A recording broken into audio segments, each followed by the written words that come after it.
Once again, Dr. Kabir Adamu, a security risk management expert, has joined us on Sahara TV to look at the attacks in the NDA and the state of insecurity across the country. It's a pleasure once having you on Sahara TV once again, Dr. Kabir Adamu. The pleasure is mine. Barely 5 days after the National Security Advisor, Major General Babagana Moguno, retired, announced that the president's security strategies were working owing to questionable surrender of Boko Haram's terrorists to security forces. Bloodthirsty gunmen and bandits on Tuesday attacked the nation's foremost military university, the Nigerian Defense Academy in Kaduna State. They killed 2 military officers and kidnapped another. Nigerians have been outraged, and there's been raging reactions that has trailed this audacious attack by these gunmen and bandits. President Muhammadu Buhari yesterday declared that the heinous attack launched by the elements of Boko Haram on the NDA facility will only bar the country's military action to totally eliminate the evil in the country. Dr. Kabir Adamu, what's your reactions to this president's statement? The president has given what I would call a directive to the security agencies. You would recall in early June, at the height of the security challenges affecting the country, the president expressed similar outrage and directed the heads of the security agencies to go after these bandits and gunmen. And it was immediately after that that we saw them going after these bandits. And I run a consultancy. We keep a database of security incidences. And in June, we recorded a very disturbing trend where we saw a significant increase in the number of security challenges. But by July, we saw a 39% reduction. So it appears that that directive by Mr. President was working, and that is what the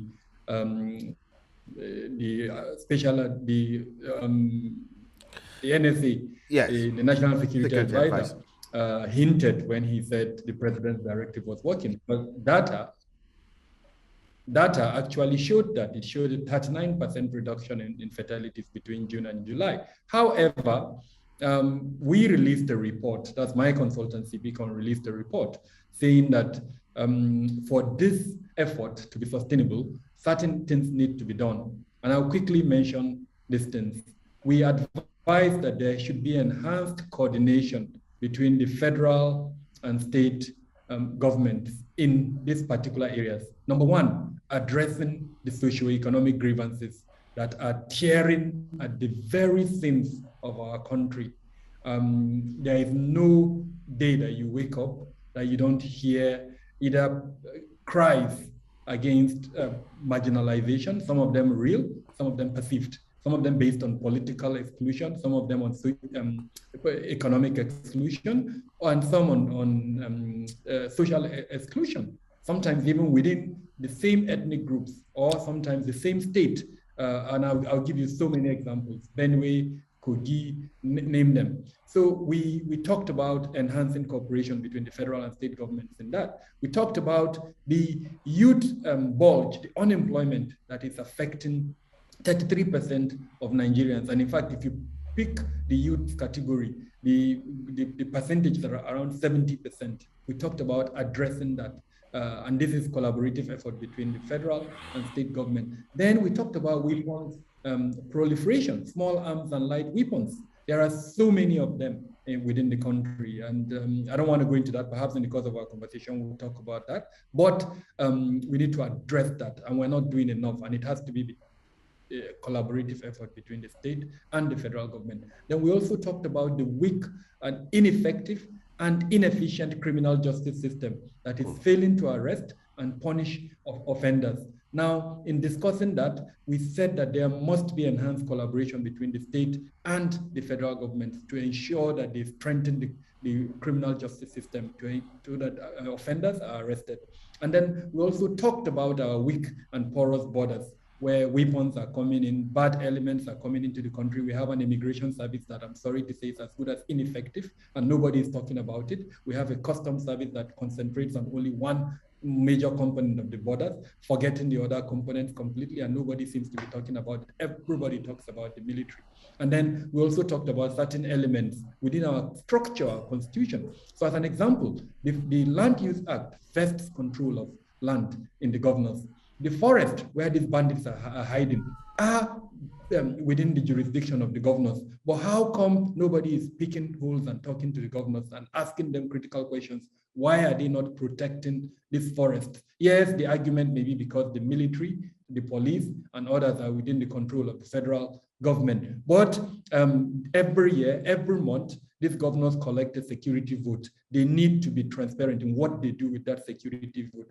Lagos has given them a model. Lagos has set up a security trust fund that is transparent, that is run like an independent commercial organization, that allows you as a Lagosian to look at their operations, audit their operations, and contribute to their operations. No other state has such a transparent system, yet they collect this money and then they are comfortable in criticizing the federal government and frankly politicizing the issues. So we talked about that, and we encourage that for this 39% to be reduced to 5%, these are the things that must be done. Unfortunately, we haven't seen any effort in that regard. Now, the reasons why I'm mentioning this is I don't want to isolate the attack on the NDA as a single factor that significantly changes the profile of security incidences in Kaduna. No, it doesn't. It is big, it is concerning, very disturbing, but it does not significantly change the security profile of the state. There are bigger issues, and I've mentioned some of these bigger issues that we should focus on and address. And we need to, and I'm calling out, and I'll continue to call out, the governors have a critical role to play in this regard.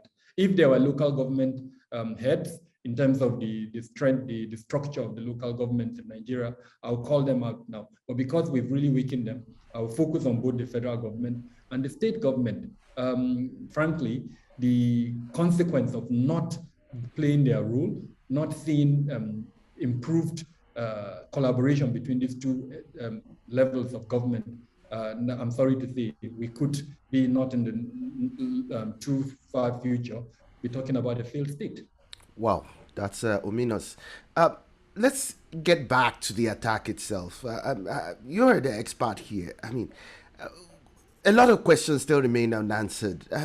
How was this allowed to happen in the first place? I mean, shouldn't the military personnel be able to spot and identify, this kind of threat, especially in an institution that is supposed to cultivate, military personnel that will serve as a bulwark towards the fight against insurgents and these kinds of threats? Why is this allowed to happen in the first place?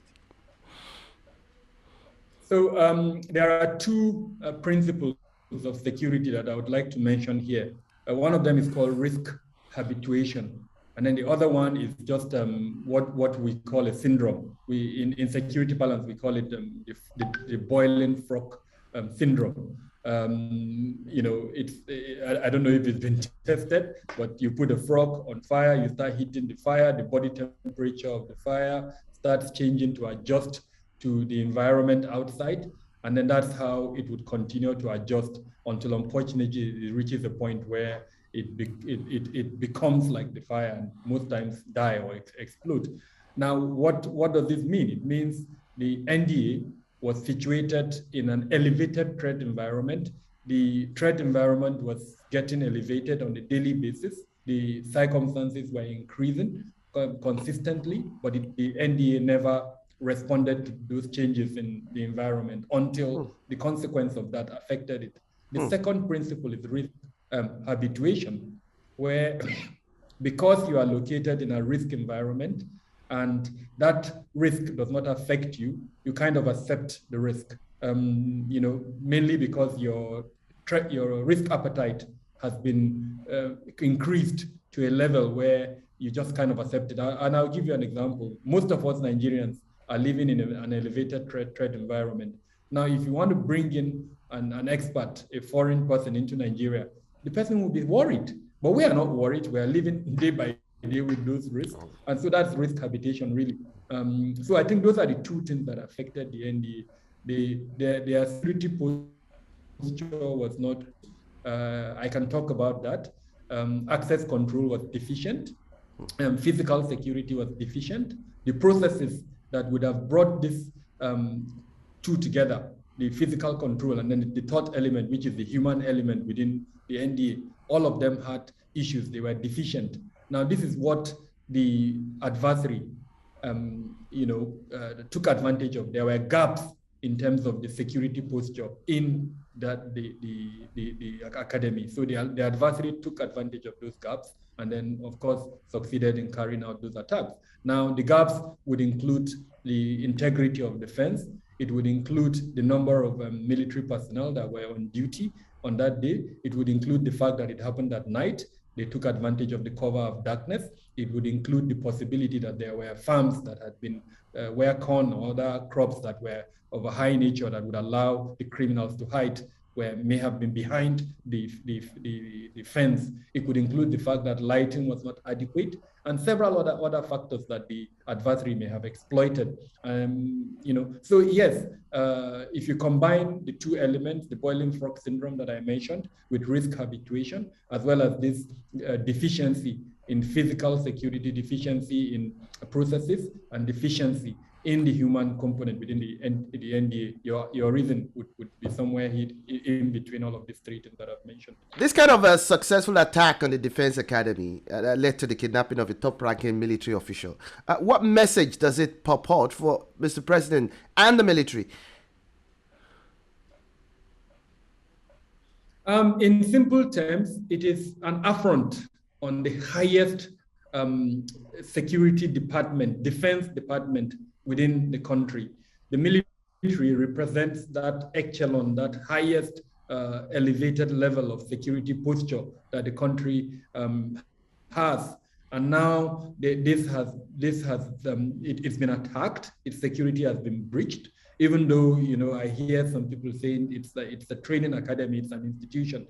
Whatever it is, it's a symbol that represents the military. And in fact, it's a symbol that represents one of the highest prized departments of the military. Now it's been breached, and not only breached, successfully. Like I would always say, someone can be suicidal and mad and attempt an activity. Now that's his choice. But if he attempts it and he's successful, then that is our choice. And in this instance, they were mad enough to attempt it, and they were brazen enough to be successful. And we must be held accountable. The military in particular must be held accountable for allowing that attack to be successful. So yes, it represents a huge embarrassment. It is an incident that should never have occurred. And the fact that it occurred and it was successful makes me very, very concerned. Now, Dr. Kabir, let me also get your view on this. A stark revelation emerged yesterday by a former top naval officer, Commodore Kunle Olawumi, that some prominent members of the current government are among the sponsors of insecurity ravaging the country. Earlier on, while analyzing some of the issues that you mentioned, you talked about the state of the criminal justice system itself that needs to be, looked into seriously and aggressively by this government, which the government is actually failing in its in regards to that. And we learned recently that about 400 people were gathered as sponsors of Boko Haram. Why is it that the Buhari government has refused to try them? And why can't this government bring them to trial? So you've asked so many questions in one, but let me start with the interview by the retired, ex-military man. I would say categorically, and I hope this gets to him, I pray I never wake up any day to see an ex-military man expounding what that man tried to expound. He said a lot of facts, no doubt. As an ex-military man, he spoke some aspects that were genuine, but unfortunately hinged in his statement were a lot of bias, and bias that were driven by ethnic as well as religious sentiments. And unfortunately, as far as I'm concerned, that completely flawed whatever it was that he was trying to say. And I'll give you an example. He used the example of mosques within the barracks and several military formations and saying that every Friday people attend mosque. That may be a fact. But the question is, why did he just narrow down on the mosque? Why didn't he talk about churches within military formations that people also attend? That's number one. Number two, when he, unashamedly says that there's an attempt to Fulanize or Islamize Nigeria. Now, has he forgotten that even as he was seated on that chair discussing that issue, there are pupils of Tegina that almost 70-something days have been in the hands of these abductors. Where were they? Were they in a Christian school? When they were abducted, they were in an Islamic school learning Islam when these bestial elements came and abducted them. And 5 out of them are dead. And he's now abusing our sentiments and saying that there is an attempt to Islamize Nigeria. No, I found his statements quite unfortunate. I find the fact that he teaches in a university, and I wonder what that university is teaching youths. Whether that university is indoctrinating youths against certain ethnic or religious groups, I really, really worry. So that's for his interview. With regards to why the Buhari administration is not prosecuting this terrorist, unfortunately, the nature of the criminal justice system did not start today. Yeah. The criminal justice system in Nigeria is weak, it is ineffective, it is inefficient. This is not specific to the Buhari administration. It is something that has unfortunately been going on over a period. And yes, I expect President Buhari to fix it. Why he hasn't fixed it, I honestly don't know why. But it would be very unfair to sort of single him out and say this is his responsibility. I can give you so many instances in previous governments when there are clear cases of persons who could have been prosecuted, were never prosecuted. In fact, in this country, we have a case of a governor that has been accused almost 12 years down the road, is yet to be prosecuted. And several other cases that have been ongoing for more than a decade. Buhari just came into power 6 years ago. So to narrow it down to his administration, I think it's unfair. We do have a challenge. I have admitted to that challenge. And as a country, we need to fix it. It should be a responsibility for both the executive arm, the legislative arm, and to an extent, even the judiciary itself to fix that problem and reduce this ineffective and inefficient nature of our criminal justice system that is failing to punish and offenders. Now, like we said earlier, there has been raging reactions towards the invasion and the desecration of the Nigerian Defense Academy. Part of the statements being issued called for, stated that it's an indication that the national security system is running on a reverse gear, and there's been call for the sacking of the Nigeria's top intelligence chief. Do you agree with that, sir? So if we ask ourselves, what is a security architecture? Security architecture is a combination of several things. There are 27 ministries and departments within the security architecture in Nigeria. There are funding components, there are monitoring and evaluation components. The National Assembly has a role to play in terms of the laws that make them up. So to single out one person and blame him, I think it's unfair. So in essence, what I hope to see, it's a security sector governance reform. Let's look at the security sector as a whole. All of these 27 ministries, departments, and agencies, why are they not working to serve our purpose? And what is our purpose? Enhance security and safety in the country. Now, we are not getting that. Why are we not getting that? And I can simply tell you some of the reasons. The coordination element that we have within the national security architecture lies within 4 places. You've mentioned one of them, the National Security Advisor, the Minister of Interior, the Minister of Defense, Minister of Police Affairs recently, and then the Presidency, 5 actually. I forgot Ministry of Police Affairs, the new development, of course, as you know. Now, all of these have coordination elements.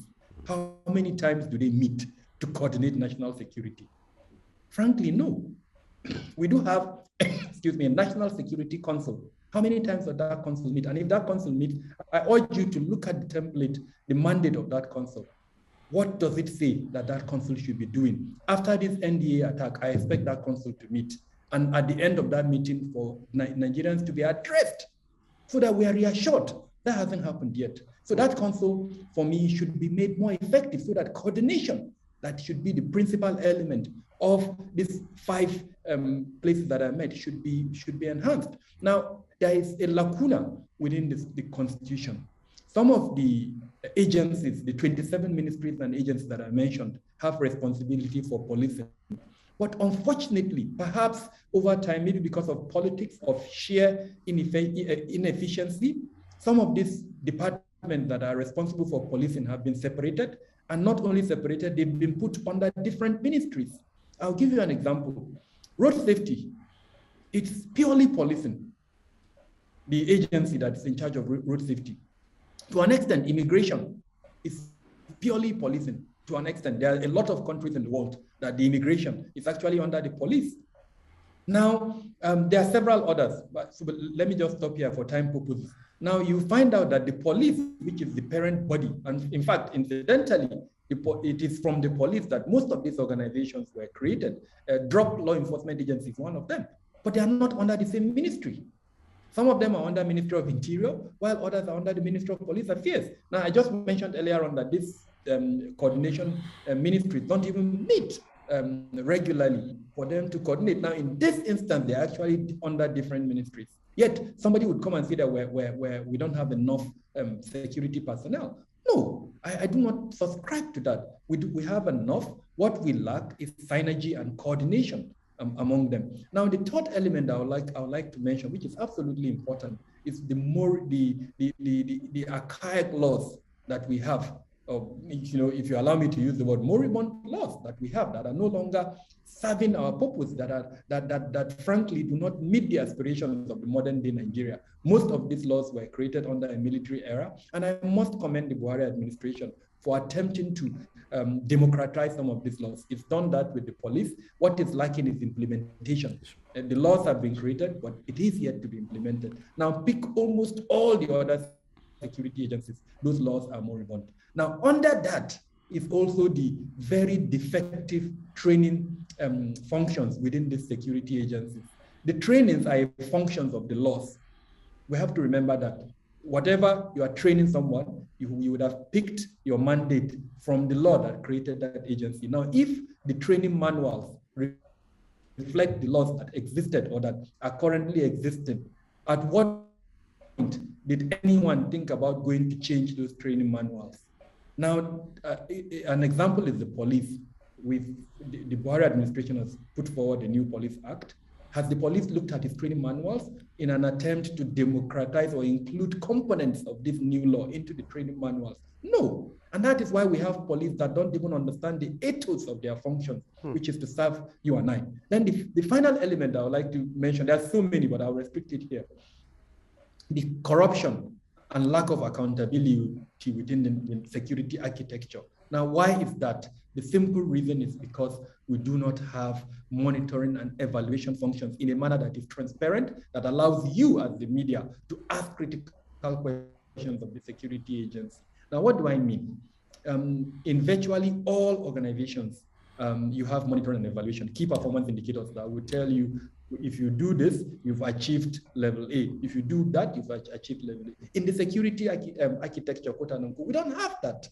They claim they have it, but it's never made open and available. So monies are sunk in. Those monies cannot be audited because they claim it's security.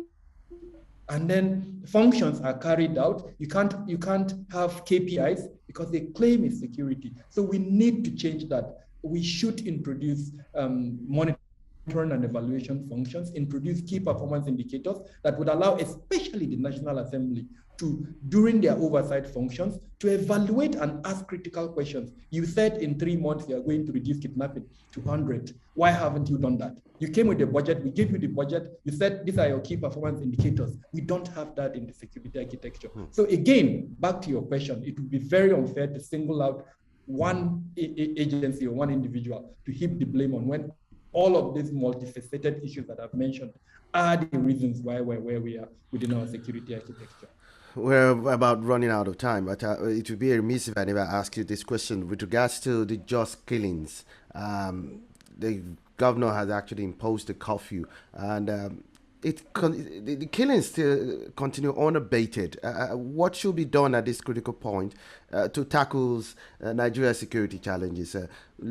Put into focus also the killings in Jos.